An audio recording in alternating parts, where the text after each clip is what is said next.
Yan. I'm testing my new DJI Osmo Pocket 3. So, ang model ko si Luna. Kasi kanina, nag-vlog na ako kanina. So, siya naman ang model ko dito sa living room. Kasi siya, takbo-takbo. So, susundan siya ni Osmo. Luna! Luna!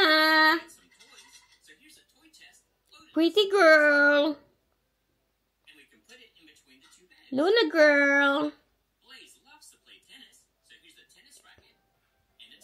I love you!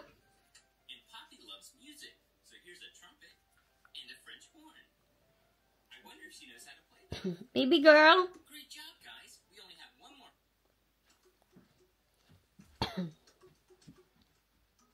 Oh, dance now!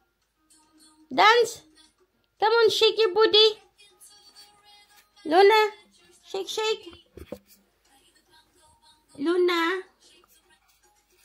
Shake, shake your booty now! Bless you! Wow! Pretty! Wow! You dance? Hi, Luna! Hi, Luna!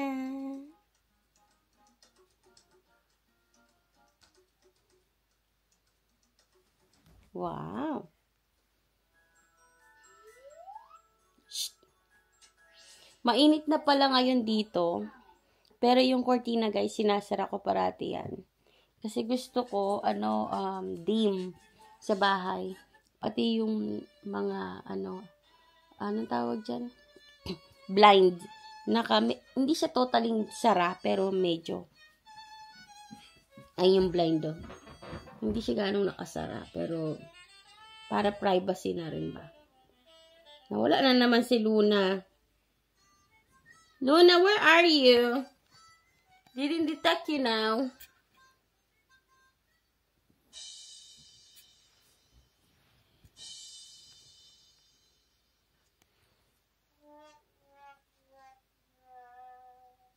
Why are you sitting down there? Hi.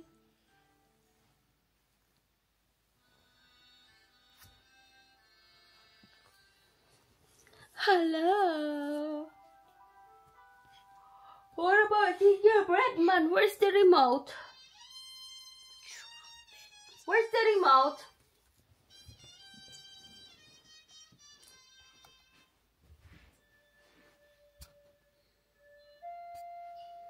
Hanapin natin yung remote.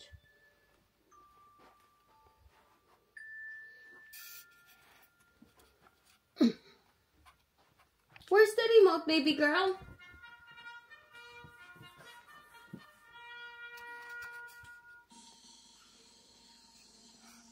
Ayun.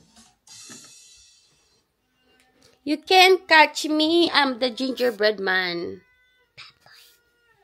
Bagpipe.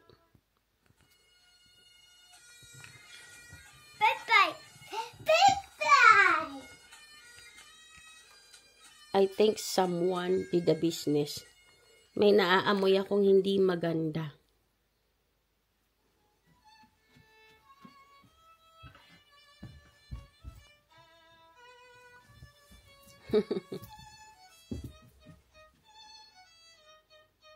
What is that?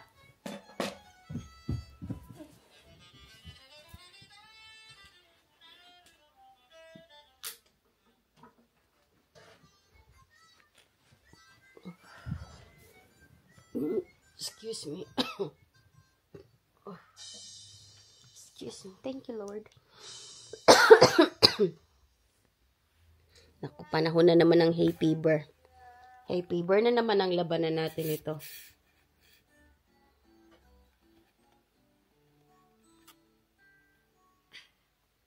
Subject loss daw.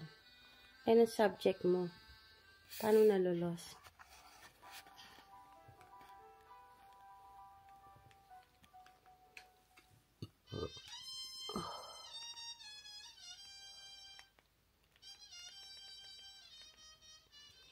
favorite nito guys, ito sinisindi ko yung TV.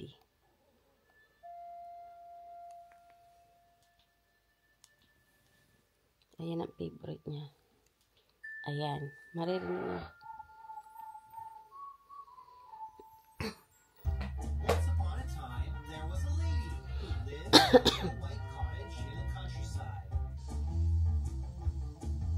This lady really liked to bake cookies. Today I'll bake something extra nice. Flour, sugar, and spice. So she got out her red mixing bowl and her big wooden spoon. And can I stir? Reggie, it's just a story. Tingnan niyo yung bahay. Medyo malamig tignan. Mainit na ngayon actually. Just right.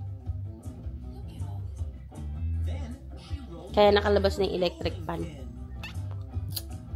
This dough is so flat and it's soft like butter. I think it's time for my cookie cutter. Cookie cutter!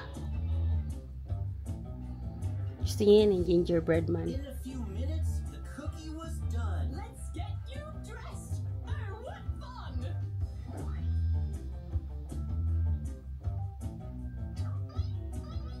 Look at the cookie. May TV na. May iPad pa. O, di ba? Oh, here, Gingerbread man. gingerbread man, you're good enough to eat. I'll work my way up, starting with your feet. All of a sudden, the gingerbread man jumped off the pan, and before the lady knew it, he had run right out of the cottage. The lady ran after him.